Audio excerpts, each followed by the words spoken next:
Anybody have anything? Oh, let's see. Erica always have, what do you say? 6 under 7. Which I think. Wait, okay, so you'll be 35 or you'll be 45 this week? 45, okay. All right, well, one, happy early birthday. And two, um, yeah, yeah. 6 kids under 7. Oh, okay. You're my hero. You're my hero, I think. All right. I wouldn't survive that. I'm just telling you guys now. I wouldn't survive. No. So Dominique may be here, may not. She had a client issue come up this morning, so we'll see if she shows up. Keith, I've reached out last week. I sent information again to all of the FRNs. Ohio County is the only one that's reached back out. And then they've invited me to their meeting this month, which is the one that happens to be in person. And I'm like, can't quite make it to Ohio County. So I've asked their reentry chair if he can make it in person.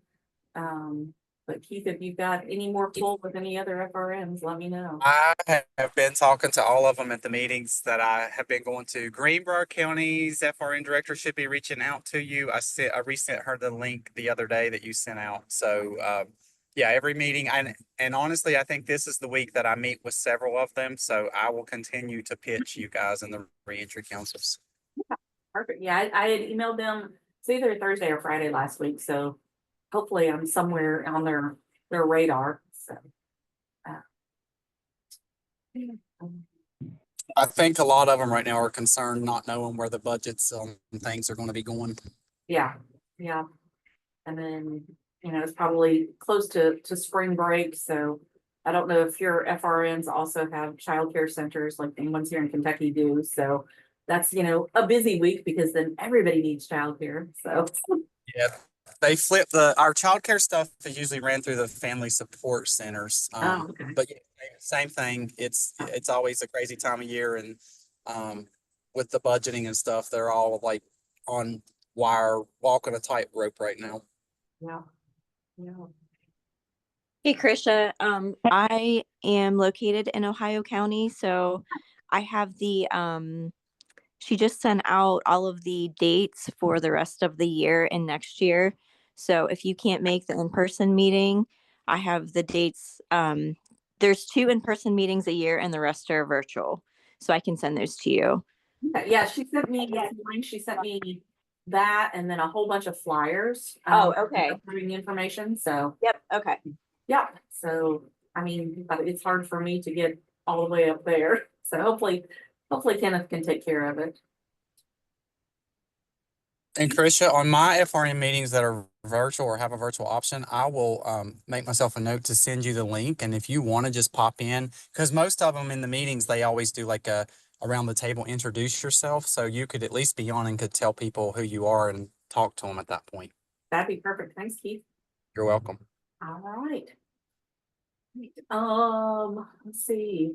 Cassidy, you're new here. I am. I was asked to present on Jobs and Hope today. It took me forever to get logged in. My app kept having to update. Okay. So Dominique is not here yet. Okay. But we'll all go through, we'll introduce ourselves so you know who all we are. Okay. And then maybe by then, she'll be here, but if not, we'll be fine. So sounds like a plan. I know we all run in the same circle. So I'm Krisha Spears from the Reach Initiative. I do all the reentry councils, all of the social media stuff, the grant writing, the grant reporting, all of that stuff. So any of the behind the scenes stuff for the Reach, except for actually meeting with clients. So yeah. I'm that. And then Aaliyah, and then you can pass it off to whoever. All right. My name is Aaliyah Tanner. I work for Disability Rights of West Virginia. We're the federally mandated protection and advocacy group for people with disabilities in the state. I specifically am what's called the CAP and PABS advocate. Both of those programs deal with employment of people with disabilities and overcoming barriers to employment. CAP is specifically tied to DRS services. So it's for lack of a better word, making sure DRS does what they're supposed to do. Gotcha. PABS is specifically tied to the Social Security program called Ticket to Work. Uh-huh. Have you ever heard of it? I have. Okay, so you know it's been around since the 90s, but it's to help people who are on the Ticket to Work program overcome barriers to employment. Okay. I did put my contact information and our website in the Okay. chat. I recommend everybody go to our website. We have a lot of self-advocacy tools, lots and lots and lots of them, and we're always adding more. Every time we find a new one, it gets added to the website. Good deal. And that's the gist of what I am. I guess we'll go with Erica if she can talk. If not, If not, just drop it Jim? in the chat for us, Eric. Can Yeah. you hear me? Oh, there you are. Okay. Sometimes it works and sometimes it doesn't. My name is Erica Jones. I'm the Reentry Affairs Coordinator at the Federal Prison in Beckley. Um, we are just trucking along here still. We always need volunteers for different programs for our inmates. I recently shared about an upcoming event for our job fair next month, and we have had pretty good response rate. So thank you for sharing that with the group. If anybody is still interested in helping out at setting up at our resource fair for inmates or helping do the mock job interviews, I did put my email in the chat. You're welcome to reach out to me, and maybe you're interested in the future. You can't make this one, we do twice a year, so just shoot me an email and I will put you in contact with the right person. And if you have any ideas for programmings for inmates or any kind of presentations or classes, I'm all ears, so please reach out. Thank you. Oh, do you want me to pick somebody else? All right, let's go. What about, oh gosh, Kiera? Hello, I'm Kiera Mickey. I'm the community outreach liaison with the health plan, one of the Medicaid providers here in the state. And I don't know if Seth Hansen has spoke yet. I have not. Good morning, everybody. Seth Hansen with Groups Recover Together. I'm the Partnership Development Manager for West Virginia. We're an outpatient opioid treatment program across the state. So I'll call on Jen. Good morning, everyone. My name is Jen. I am the outreach coordinator for the Northwood Health Systems crisis units. We're located in the Northern Panhandle, in Wheeling, and in Weirton. We have 16 beds at each facility, and we can admit for substance use disorder and also mental health, acute mental health symptoms. I will put my information in the chat. And Keith, did you go? I have not. Keith Bowling with Aetna Better Health of West Virginia. We're one of the other Medicaid providers, and we also work with foster care families in the state of West Virginia. And has Cassidy gone? Not yet. Am I muted? Nope, you're fine. You don't You're hear me? our presenter, and I think, yeah, go ahead, ma'am. Take the Okay. lady. I can't tell if y'all can see me, right? Yeah. Yeah. Do you Okay. need your screen or anything, or What is it? do you need share screen for a presentation or anything? Or are you No, good? I was just going to talk if that's okay. Absolutely. So my name's Cassidy Taylor. I am one of the Region 1 transition agents for Jobs and Hope, West Virginia. I cover Fayette, Nicholas, Greenbrier, and Webster counties. So to give a brief, do you want me to go ahead and start talking about? Okay. So Jobs and Hope started, 2019 was our first year doing this program. And the program was put together by Governor Justice. At the time, it was going to be called Jim's Dream, but it changed over to Jobs and Hope. And it was a program that was put together to help bridge the gaps for people who struggled with addiction, people who have been incarcerated, but people who have significant barriers to employment and training. So kind of what they were seeing at that time is that people were completing treatment, they were getting sober, they were getting out from being incarcerated, and then they were going home, and then what? And so we try to kind of be that and then what, to try to get them back on track, back to doing something productive. A lot of what they were seeing was that people would go home and they would have all these things stacked against them, like not having a license or not having transportation or maybe not having their birth certificate or ID, but all these things, all these hurdles that they needed to overcome just to be able to get a job and, think about doing whatever, whatever they want to do with their lives from that point. So Jobs and Hope was created to kind of fill in those gaps and help people in the process of getting back on track. The vast majority in my caseload is either in recovery from substance use or has been incarcerated, but they're all in a situation where they're trying to get back on their feet. They're trying to figure out those next steps and go on to, have a productive, meaningful life again. Jobs and Hope is open to any West Virginian. You do not necessarily have to have substance use or incarceration as part of your story. It is open to any West Virginian who has a barrier to employment and training and who is seeking career employment and wanting some kind of training and education. The basic eligibility criteria for Jobs and Hope is that you have to be a minimum of 18 years old. You have to be a West Virginia resident. You have to be seeking career employment. And what that means is that you want to do something more than work a minimum wage job. Not that there's anything wrong with that. And most of our folks are going to do that for a while in the beginning. But we're looking at, getting you trained for what we consider career employment, meaning employment that pays a livable wage that you can support yourself and your family on. So you have to be seeking career employment. You have to have some kind of barrier. And then the big thing is that you have to be willing to do something towards training and education. And that part of the puzzle can look different for everybody. It might be starting with, somebody who needs to get their GED. We might start with that. It might be somebody who just needs to brush up on employability skills, and we have trainings that we offer for that. Sometimes I'll have people come in and they know exactly what they want to do. They say, I want to be a cosmetologist. I want to go to cosmetology school. That's my long-term educational plan. And we help them work towards fulfilling that goal. I always like to talk about a few things that Jobs and Hope does not do. We are not emergency services, so we are not a good fit if somebody's in a crisis and they need housing right now or they need this right now. Everything we do has processes and programs in place. So like typically our things that we do are not immediate. Most of the big support services that we offer, a person has to be engaged with training and education, usually for 60 days before we can even help with anything. The exception to that is transportation.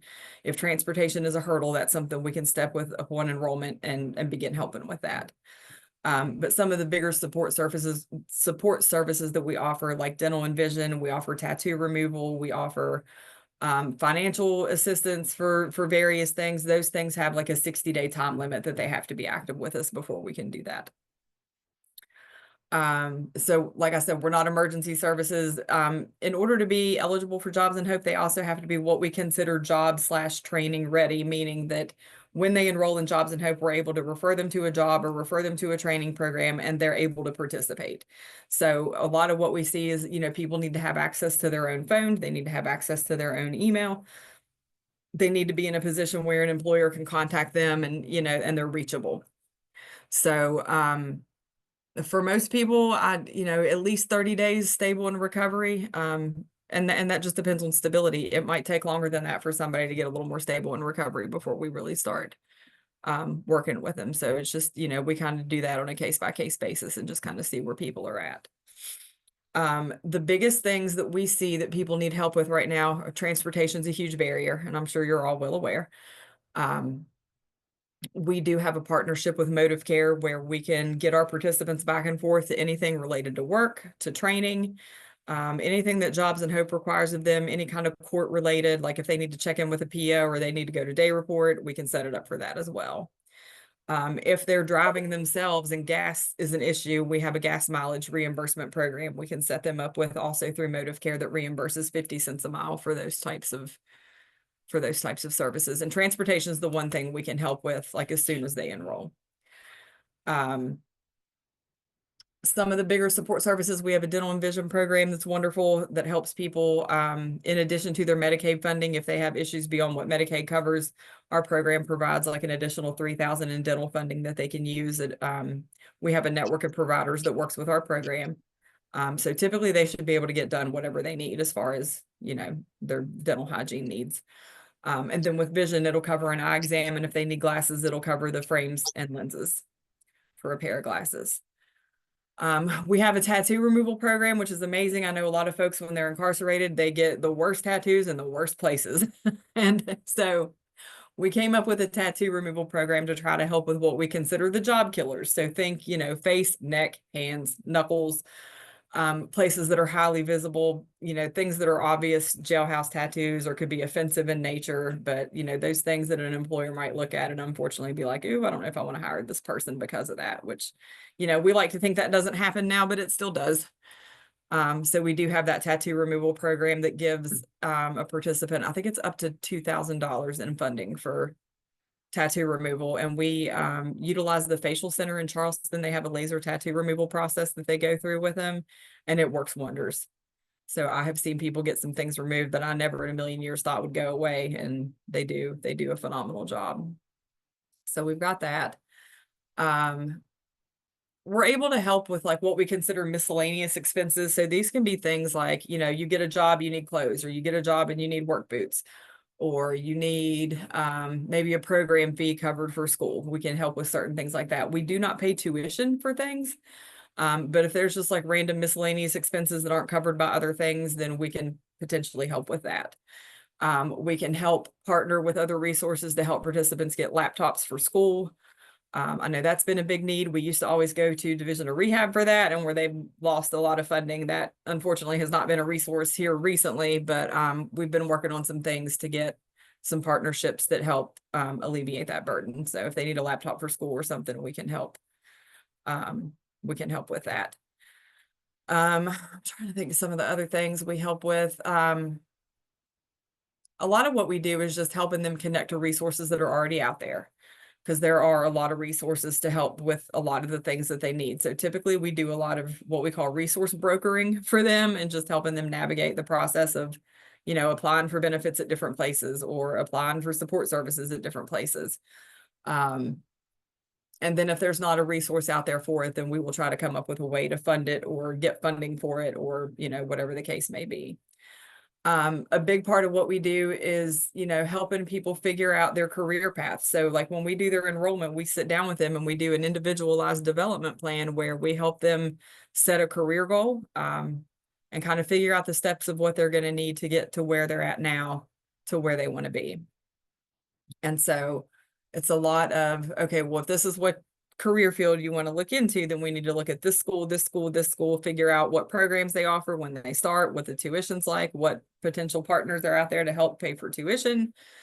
I know we ourselves have funding to help, like for people who want to become a peer recovery support specialist, we have funding to help with that certification.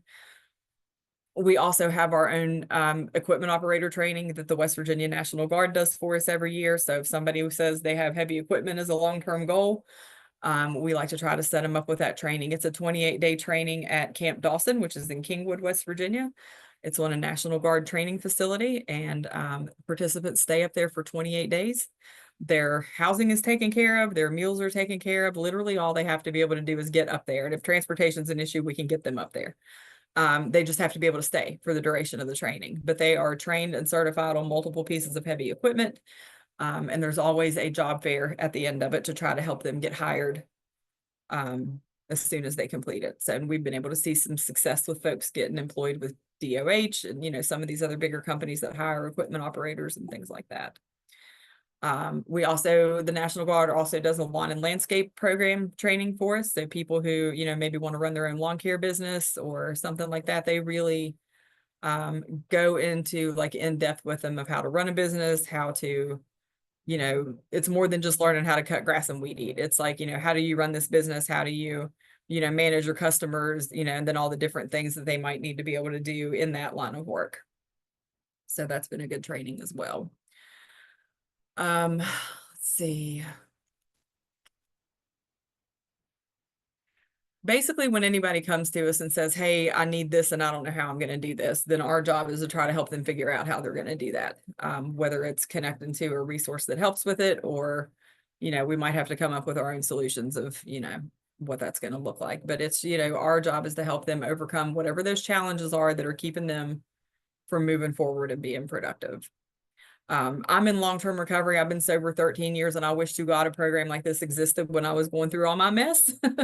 I was lucky I had supportive family to kind of help me navigate things, but for people who don't have that support, like I don't know how they do it, but this program really does help with a ton of things and provides a ton of support. We provide additional recovery support if we need it. We have our own peer recovery support specialists that work specifically with our participants in our program just to help them navigate and maintain their own recovery if they need that.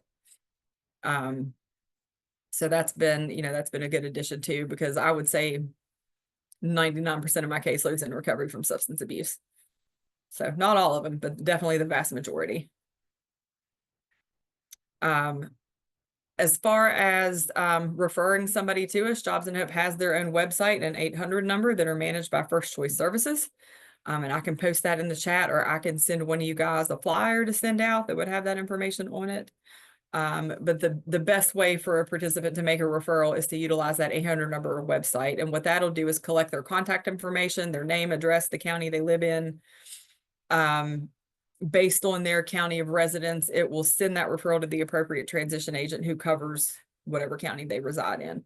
So it is a statewide program. It's available in all 55 counties.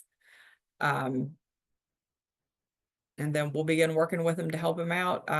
Whenever they enroll in the program, the first thing we do is require them to provide an eligibility drug screen. Most of these people are already doing drug screens for probation, parole, or whoever. So if they're already screening for somebody, we can take a copy of one of those. If not, we have a network of providers statewide who do our screens for us, so it doesn't cost them anything and we can send them that information. But we have to have that eligibility screen first. And then once we get that, we'll get them set up with an intake packet and then an appointment to do their intake appointment and their Jobs and Hope enrollment. So if you know people, specifically people who are like, I don't know what to do, I need a job, I need to figure out what I'm going to do with my life, and especially if they mention that they want to do some kind of training at some point, send them our way and let us help them. So do you guys have any specific questions or anything? I just want to say, I love Jobs and Hope. We at the Reach, Heather and Brandy, two of our employees, they were Jobs and Hope participants. Terry just completed hers. Good. Brianna just started. Wes will start next month. So Amber and then me are the only two full-time employees at the Reach that are not Jobs and Hope participants. So we utilize your services. Patsy, that used to work for us, now works for Jobs and Hope. Yes, he's one of our new ones. Yeah. So it's also, we tried to do that warm handoff to you.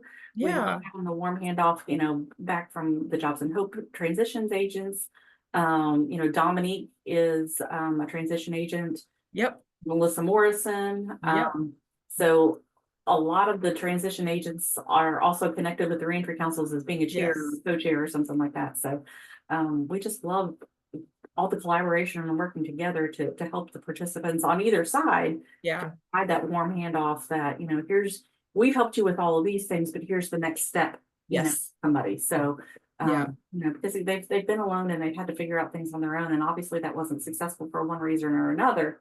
No, and it's usually they have such a huge amount of things to figure out. And it's just, just trying to navigate the DMP process alone is overwhelming, and you add on top of that all the other things you're trying to figure out. And I think the more we can, support these folks and help them figure out all the things, the more likely they are to be successful. Yeah, I told them, I don't remember which council it was, but a couple of weeks ago I saw a presenter at a conference, and he was an attorney, did some financial crimes, incarcerated for several years. And he said, even with all of his education and all of the things he knew, the hardest thing to hear in prison was, I don't know.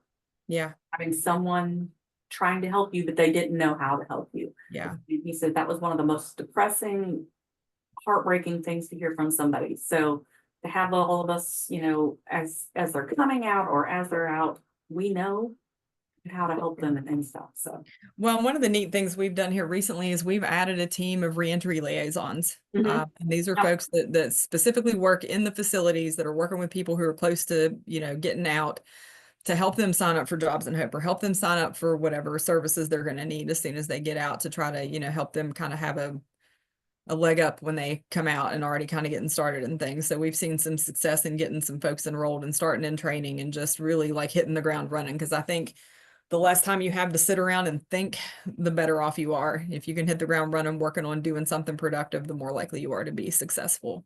Yeah, we did a training for them last July, I think, and it was it was funny, it was a full circle moment again that Jamie, where he was employed before, you know, in corrections, Heather and Amber both knew him from the other side of the bar. The other side, You yep. know, they were on the Yeah. outside working with him, so it was Yeah. it was a good full circle moment. So we love to see those successes.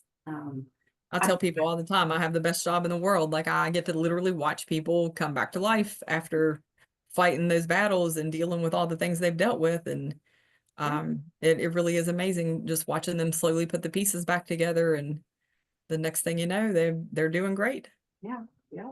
And that's, you know, I hate it. I love the tagline, but I hate it. You know, your success equals my success. You know, but it is, you know, it helps build us up when we see those successes. Absolutely. Cassidy, I put over in the chat I put my email address. So if you have that flyer, send that out to me. Okay. And then also I hadn't heard about the National Guard programs. Yeah. Heavy equipment and then the landscape and Lawn landscape. yeah.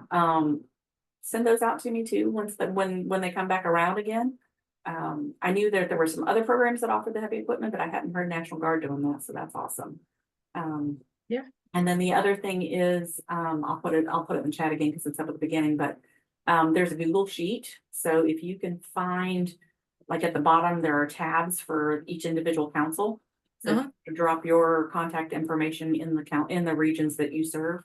Okay. And then if you also want to save that doc, you can keep it, so in case you need some kind of resources of somebody that's already on here or another county. So, you know, we try and keep something so that, you know, we know 211 only gets updated once a year. Yeah. Help for West Virginia, don't know how often it gets updated because it's being covered by somebody else now. But I will tell you, if you actually call Help for West Virginia, they should be able to connect you to some stuff. Yeah. I know Catholic Charities, I think, was answering phones for them or something, and now maybe they're not. I don't know what it was. I can't remember what it was, but we try and keep our own little like live document too. So yeah. Okay. Anybody else have questions for Cassidy?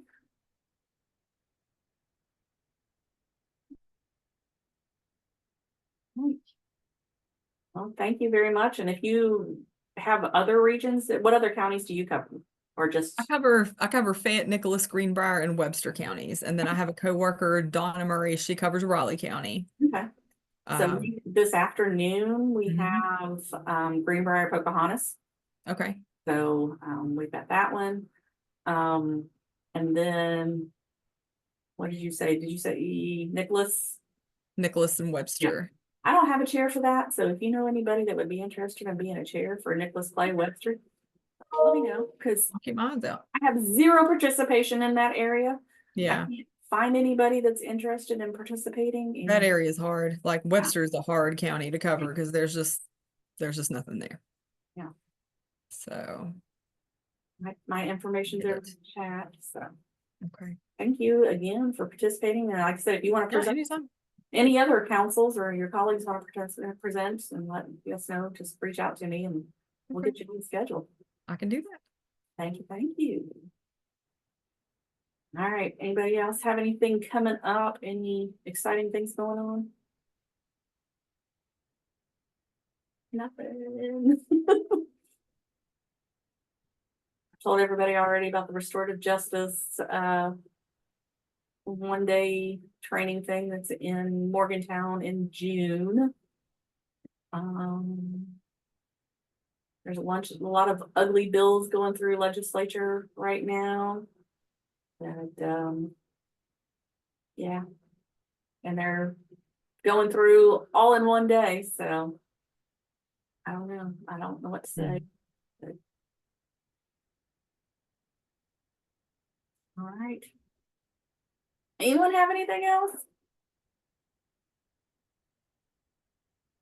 All right, well, I will give you back 28 days. 28 days. I wish I could give you 28 days. I really do. I'll give you 28 minutes of your day. And some of you I'll see this afternoon in Greenbrier, Pocahontas. If not, I'll see you at some point in one of the other council meetings this week. But again, thanks, Cassidy. I appreciate you. You're very welcome. All right. Take care, everybody. All right. Bye.